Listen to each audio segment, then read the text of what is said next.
¿Qué tal? Buenas tardes a nuestros seguidores de Norte y de Norte Play. Tenemos una visita especial esta tarde aquí en las instalaciones de Norte. Nos visita el analista económico y periodista Damián Dipache, que desde las 20:30 estará ofreciendo una charla Economía PYME en el contexto eleccionario 2025 en el marco del aniversario de Fechaco. Antes que nada, buenas tardes, Damián. Gracias por esta visita nuevamente acá al edificio Norte. Un placer estar acá y estar a través de la Federación Económica del Chaco para brindar una charla acá en la ciudad. Bien. Bueno, Damián, estamos atravesando, como siempre, la economía argentina, ¿no es cierto? Siempre es noticia esto, ¿no? ¿Cómo mañana se va a conocer el dato de inflación de mayo? El presidente Milei dijo que puede estar por debajo del 2%. Para usted, ¿esto es posible? Eh, el arco de consultoras dan inflación de entre el 1,6 y 2,2%. A nosotros nos dan el orden del 2,1%. Pero no es una locura que el IPC Nación dé por debajo del 2%. Si cruza ese umbral, y es factible que lo termine cruzando, Argentina habrá tenido la inflación más baja en los últimos 60 meses, Milei habrá tenido la inflación más baja en su gestión. Y sí, lo que se derrumbó, por lo menos en nuestras mediciones, en el mes de mayo, es la inflación de la gente, que no es menor. ¿Por qué? Porque alimentos, bebidas, artículos de limpieza y cuidado personal, a nosotros esa inflación vemos una variación de precios al alza muy pero muy nimia respecto a lo que veníamos viendo. Alimentos nos da 1,1%, bebidas directamente no vemos subas en la categoría. En el caso de cuidado personal, 0,75%, y en el caso de limpieza nos da un aumento del 1%. Quiere decir que la inflación de consumo masivo que nosotros medimos en 675 puntos de venta de todo el país nos está dando 0,75% al alza en el mes de mayo. Es un derrumbe muy grande de la inflación de la gente, ¿no? La inflación, digamos, del consumo cotidiano de los argentinos. Entonces, probablemente en ese rubro, que es muy importante, no solamente tengamos la inflación más baja de los últimos 60 meses, sino probablemente de un periodo mayor que los 60 meses. Y desde tu perspectiva, Damián, ¿cuál sería la proyección para los meses que quedan de este año? El gobierno tiene 4 anclas para la inflación, a mi criterio. Una tiene que ver con lo fiscal y monetario. Al vos tener superávit fiscal, no es necesario emitir para financiarlo. No hay un excedente de moneda hoy en la calle, por lo cual ahí tenés un fundamento fiscal y monetario. Tenés otro cambiario. La estabilidad cambiaria para la variación de precios es muy importante. Hay que estar muy atento no al dato de mañana. Hay que estar atento al dato de la semana que viene, que es el índice de precio mayorista. El índice de precio mayorista adelanta la inflación minorista y probablemente después del levantamiento del cepo, que fue abril, mayo esté dando más bajo que la inflación minorista. Y si eso sucede, va a adelantarte que la inflación minorista en junio se va a mantener estable en un piso muy bajo ya en mayo, o va a tener un sendero hacia abajo de esa aceleración. La situación del tipo de cambio en el precio mayorista, en una economía que efectivamente va recuperando su nivel de actividad, incide mucho aquello que importás. Y si hay una devaluación del peso frente al dólar, va a precio. Esa es la segunda ancla. La tercera ancla tiene que ver con salarios. Los salarios, el salario registrado viene casi muy en línea con la inflación, y efectivamente una variación salarial muy elevada termina indexando o volcándose también sobre la presión de los precios en la economía. Y la cuarta ancla es de mercado, que no es un ancla que pone el gobierno, es un ancla de mercado. En Argentina se está produciendo un fenómeno que no se producía hace décadas, que es que hay una intensidad muy competitiva en el mercado. ¿Por qué muy competitiva? Bueno, porque Argentina lentamente fue abriendo diferentes ventanas de oferta respecto de la demanda. Oferta importadora, oferta de lo que es las compras de frontera, oferta respecto de niveles de stock excedentes respecto de los niveles actuales de consumo. Ya la demanda ha cambiado en el ciclo, no hay nadie sobreestoqueándose, se consume por reposición. Entonces, fíjate que la gente lo piensa en un fenómeno, yo te lo trato de analizar en 4 fenómenos simultáneos que están atravesando y eso da un fundamento muy, pero muy preciso de que la inflación va a seguir bajando en Argentina. Bien, Damián, y recién comentabas el tema del consumo. En cuanto al consumo masivo, ¿qué explicación tiene? A ver, si comparamos dos cuestiones, ¿no es cierto? Tenemos la caída de ventas de alimentos y bebidas, caída del 7,6% interanual en mayo según la CAME, y subas de la venta de bienes durables como autos y electrodomésticos según el INDEC. ¿Cómo se explica esto? Bueno, yo creo que ahí hay dos situaciones. La demanda recuperó el crédito. En Argentina estamos en una situación de crédito creciente. En términos de primer periodo de gobierno de un presidente de la nación en la era de democracia, es el periodo que mayor crecimiento del crédito ha tenido. No en términos de participación respecto del producto, sino lo vertiginoso que fue porque partiste de la nada.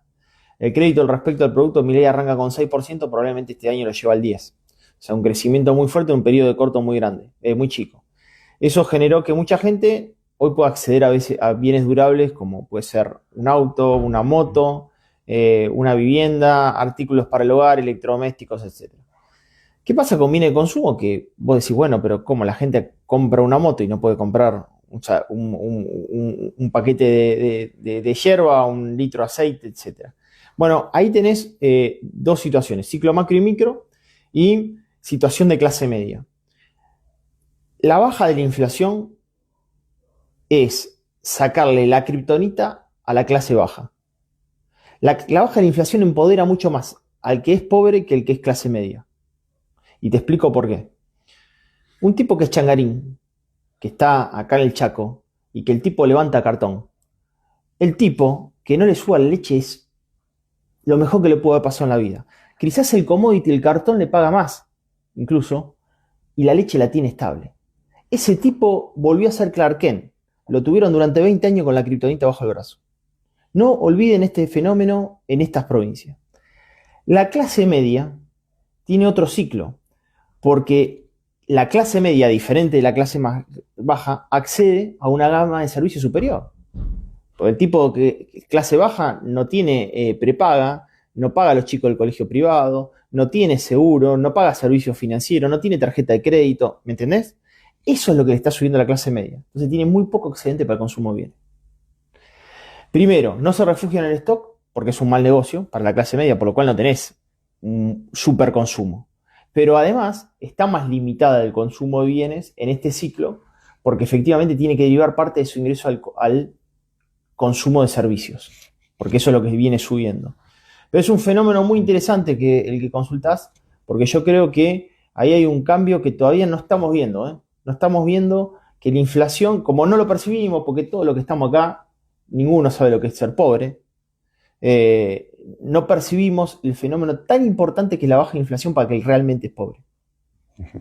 Bien, en otra cuestión también, no sé, me refería al término, en términos económicos, ¿cuánto puede afectar la cadena de pagos del sector privado el alto endeudamiento de las familias con tarjetas de crédito y la mora en el pago? Ahora se conoció que en marzo la morosidad aumentó 2,8% en tarjetas de crédito hasta tocar su máximo nivel en 3 años. Bueno, ¿cómo ves esa situación? No lo veo preocupante. ¿Por qué? Porque en realidad es 2,8% respecto al total y el fenómeno que aumentó fue 0,5%. O sea, sí hubo un aumento, dato del Banco Central, dato de informe de inclusión financiera, pero no veo un fenómeno desbordante. Pero sí, déjame reflexionar sobre tu pregunta porque sí hay que tenerlo en consideración. Hay un desacople muy grande de la inflación futura respecto de la tasa presente. Y el gobierno, incluso con yo les llamo las 7 almas del Banco Central, ayer acaba de tomar un par de medidas, lo cual reduce los incentivos para estar en cuentas remuneradas, por ejemplo, y que uno tenga más incentivo de ir a títulos públicos, porque justamente quiere que el mercado tome deuda. ¿Eso qué hace? Que probablemente los bancos o los fondos comunes de inversión tengan que subir los niveles de tasa para captar mayor nivel de depósito. Tasa activa, tasa pasiva, o sea, aquello que vos pagás por el crédito que tomás, cuando te das vuelta está haciendo subir los niveles de tasa. Entonces hoy los créditos personales, por ejemplo, están con niveles de tasa del 80%. Si Si vos tomas un crédito personal 80%, y no te estoy diciendo 3 años, te estoy diciendo 1 año, el desacople es muy grande. ¿Por qué? Y ahí sí creo que podemos tener un fenómeno en una porción de la población mucho más preocupante que el dato que estás mostrando vos. Que es que si la inflación va al 30 y la tasa es 80 y el costo financiero total es 100, 110, 120, yo estoy pagando una tasa 4 veces mi nivel de ingreso futuro. Por lo cual, yo me tengo que ajustar mucho para poder pagar esa tasa respecto de la inflación, porque mi salario no va a variar más del 30%. ¿Entendés? Salvo que seas un petrolero, un tipo que me ascendieron de golpe, no. Eso no pasa. Entonces, ¿qué vas a tener un desacople muy grande futuro entre inflación a la baja y tasa? Si es 24 cotas, estás liquidado. Porque esa tasa fija, 80%, 24 cotas, son 2 años, la inflación probablemente esté más cerca del 10%. Entonces, peor todavía. Vas a estar con inflación del 10, ingreso del 10 y costo financiero del 110. Eso va a generar niveles de restricción fuerte de consumo de aquellos que hayan tomado crédito a ese nivel de tasa. Y eso sí, lo que te va a hacer es que el consumo futuro en esa porción de la población que tomó crédito se vea restringido porque va a necesitar niveles de ajuste para pagar esa composición de deuda. Bien, y Damián, como para encarar un último bloque dentro de esta charla, ¿pensás que tendrá éxito las medidas del gobierno para el uso de los dólares del colchón? Yo tengo 2 situaciones con eso. Es una respuesta que nunca voy a responder porque es una respuesta individual. Individual, no es una respuesta... acá no hay ningún gurú que pueda anticipar lo que va a hacer la sociedad en materia individual respecto de lo que es suyo. Nadie. ¿Por qué? Porque no lo pudimos predecir hasta ahora, por eso están fuera del colchón. Lo que sí, la economía te dice, che, los agentes económicos, en tanto en cuanto tienen algunos incentivos y generan ciertos grados de confianza social, eso puede llegar a producirse. ¿Cuáles son las 3 cosas que se tienen que dar? Primero, la institucional. Si yo saco a Washington a pasear por Resistencia, saco un billete de $1 o un Franklin de 100, lo quiero sacar a pasear por Resistencia, ¿me van a volver loco otro gobierno? Eso es institucional. Segundo, viene lo jurídico. La forma de no te vuelva loco es lo jurídico, por lo cual, si la ley te acompaña, vos decís, che, si lo institucional lo veo bien, porque las elecciones veo que hay una clase política que estuvo diciendo que le parece bien eso y que le parece que los ahorros de los argentinos en realidad fue un ahorro forzado porque le damos una moneda que no servía como reserva de valores, todos ahorraban en dólares, y empieza a escuchar eso de lo institucional, si lo acompaña lo jurídico por ley, le da confianza. Entonces ahí empieza a suceder un fenómeno interesante. Saco los dólares del colchón, compro un autito usado, con dólares, compra el autito usado, el que compra el autito usado le paga al chapista, porque lo tuvo que arreglar antes de venderlo, el que le pagó el chapista le paga a la chica que se quedó cuidando la casa a la nena, con dólares, la chica que cuidó con la nena de dólares termina en un supermercado en Resistencia. Entonces ahí se empieza a dar ese fenómeno. Escuchá, institucional, jurídica y social. La economía es una ciencia social, el dinero es el medio de cambio del que elige la sociedad para efectivamente producir el fenómeno más importante de la economía, que es el medio de cambio. Nunca el dólar fue medio de cambio porque fue reserva de valor. La situación que se está dando en este periodo de gobierno argentino es que hay pocos pesos, pero hay muchos dólares fuera del sistema. Muy pocos pesos, está casi líquido el sistema.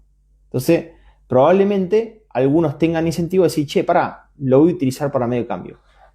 Para mí el fenómeno es de decantación. No veo gente desesperada ir a comprando paquetes de yerba en Resistencia. Pero sí me parece que es algo que puede alentar a la compra de bienes durables y por decantación termine en el supermercado Washington o Franklin paseando por Resistencia. ¿Se entiende el fenómeno? Sí, y ahí puede dinamizarse más la actividad económica. Bueno, es lo que el gobierno necesita porque primero, va a ser un gobierno que por primera vez en la historia de la democracia no va a emitir en campaña. Es una locura, yo no lo viví, pero no va a emitir en campaña. Entonces, ¿qué es eso de remonetizar la economía? La economía demanda y el gobierno no va a imprimir. Lo que va a hacer es generar condiciones para que se remonetice en dólares, porque dinero hay, pero está oculto fuera del sistema. Y el gobierno lo que te dice es, ¿por qué está oculto el sistema? Porque fue ahorro forzoso, porque yo como Estado Nacional le di una moneda a la gente que no cumplía con las tres funciones del dinero. Cumplía solo con dos, unidad de cuenta y medio de cambio, pero no reserva valor. Entonces la gente, ¿dónde se refugió? En el dólar. Y del peso que había mucho y el dólar que había poco. Entonces el peso se depreciaba frente al dólar. Y había interés para hacerlo porque era la única forma de protegerse frente al peso. Damián, contanos un poco, te agradecemos por todos estos conceptos clarísimos que nos brindaste esta tarde. Contanos un poco sobre esta actividad que tienen ahora en un rato nomás con la Fechaco. Bueno, es una actividad que me encanta hacer. Casi es evangélica. Una vez por año me llaman, tipo pastor. Y siempre me siento muy cómodo. Mira que yo viajo por todos lados. A esta gente la quieren, labura de en serio. Yo recién decía, venía en el avión y me decía, ¿dónde vas a estar? Y la Federación Económica de Chaco, lo conocen la entidad, conocen que trabajan, conocen que son representativos, conocen que detrás de eso hay gente empresaria en serio, que todos los días está con un problema con que tiene que cubrir una cuenta corriente, que recibe un cheque, que lo tiene que descontar, que tiene que pagarle a proveedores, que tiene un problema para pagar el alquiler, conocen. Y la última vez que vine me acuerdo que me habían planteado una situación respecto de que estaban trabajando fuertemente con el sector público para baja de tasas en el municipio. Y ese diálogo espontáneo, generó que efectivamente eso se lleve a la práctica. Así que yo cada vez que vengo acá aprendo más de lo que doy. Espero que hoy me sorprendan con algo. Muchas gracias, Damián, por toda esta información que nos compartiste y bueno, muchas gracias por haber venido hasta acá, hasta el Diario Norte. Un placer.